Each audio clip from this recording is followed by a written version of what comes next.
Hello everyone. I just wanted to show you how to take something in Onshape and turn it into a file type that a program that uses the drawing software to communicate with the laser cutter can recognize. Alright, so we're going to take a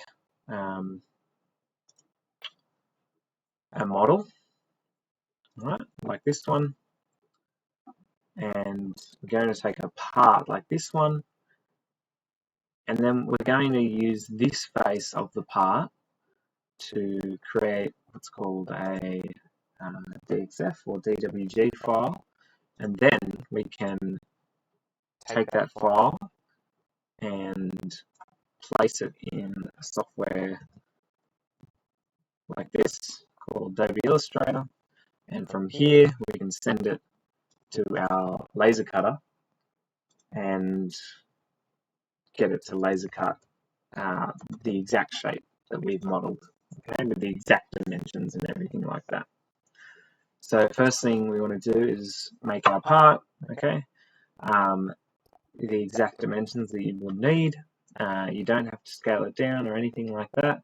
You can make it exactly whatever dimensions you want, and we can scale it in Adobe Illustrator because it will hold its ratios of dimensions and things like that. Then what we're going to do is we want to create a drawing in Onshape like this, and we want to just insert the face of the drawing that we want to laser cut. So I'm going to go plus and create drawing, and I just chose the ISO A1 template, so you can go custom and you can do everything you want in here. Millimeters is probably an important one that stays millimeters, or it stays consistent with whatever dimensions you make it in. Periods instead of commas, that's great. And the zones can be no zones if you want, no vertical zones either. In fact, you don't even need to include any of that stuff. Alright, so we can go OK on that.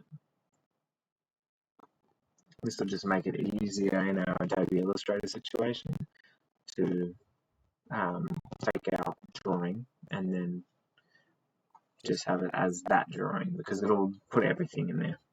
Alright, anyways, let's put our part in that we want. So we've got a few part studios. I want this particular one. Now I click on my part and I want the orientation to be the orientation of the view that I'm going to laser cut. So if I go into my part studio number 2, as you see from the front view, this is the exact face that I want to laser cut. If I put in some kind of isometric, the dimensions will be out, okay? So we want to make sure that it's looking at it from the view that we want to laser cut. So I'll go back to my drawing, I'll insert my front part. I currently have a 1:2 ratio on. I might even be able to do 1:1. There we go. And there we go. Alright, this is obviously not the right size overall, but that's fine. So from here, we want to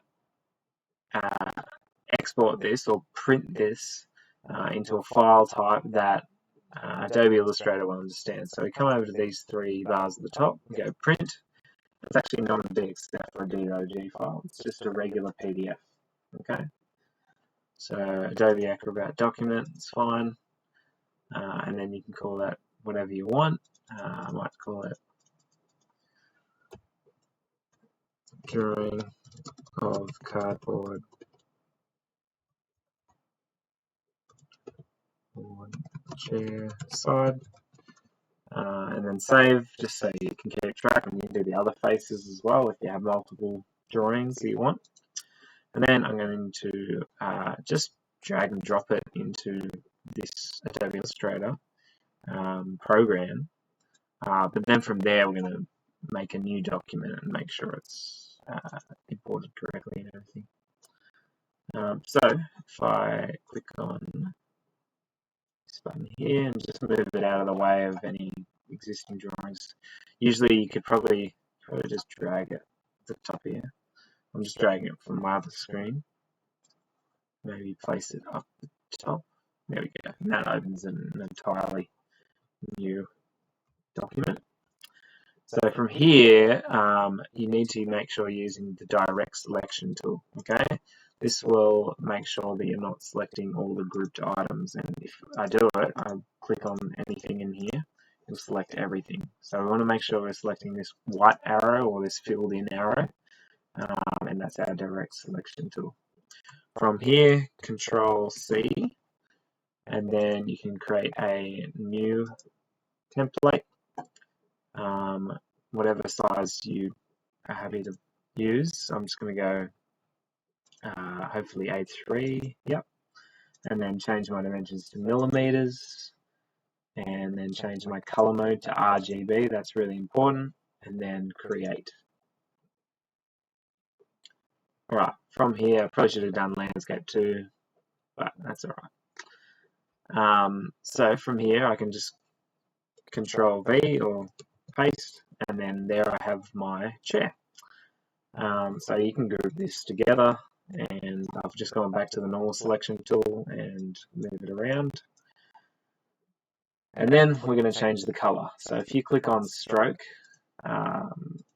choose the color red, and then we're going to come to this little plus icon.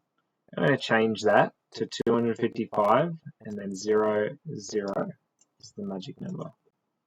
Alright, and our fill should be no fill, so the little white box, none, with the red stripe through. 0.1 or 0.01 or 1, whichever one you want, you can select, but that's now ready to be laser cut. Okay, if I ungroup it, right, before you get too excited, I just want to make sure my dimensions are exactly correct. So I think somewhere in the translation between the Onshape program and Adobe Illustrator, there's a discrepancy of 0.009 millimeters, which is so little it doesn't even matter. But I'm just going to change it to 250 because I know that's the correct dimension.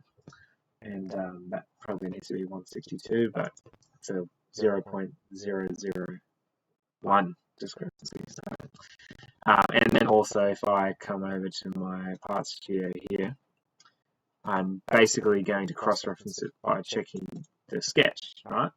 So I've double-clicked on my sketch, I've looked at the overarching dimensions, 250 by 162, and then we got some 50s in here, and there's some 20 mil lines there.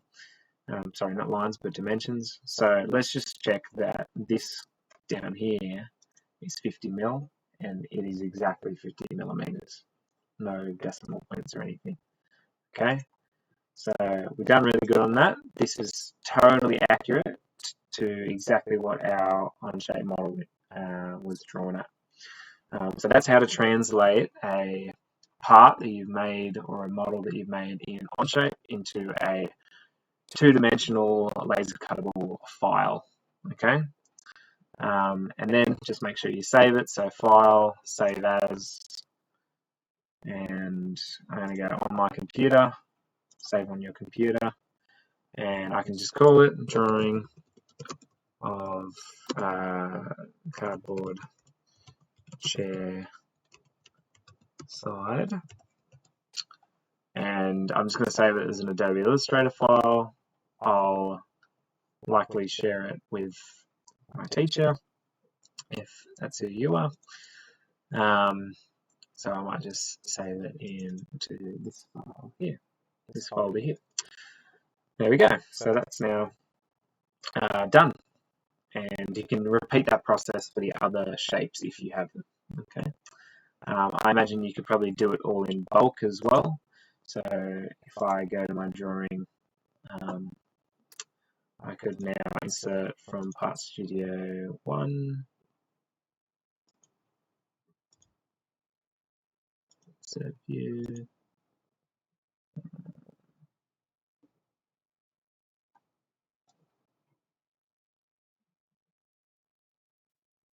Seems to be locked to Part Studio 1, which is strange. There we go.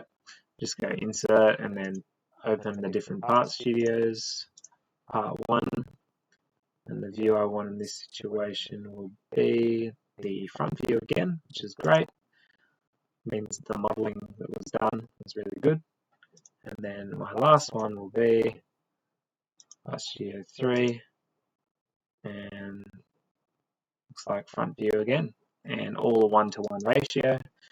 So yeah, if you wanted to print that all at once, and then as a Adobe file, you can print it and then put it into Adobe Illustrator. Then that would be probably a lot more efficient. All right, well, I'll stop at this video there, and see you next time.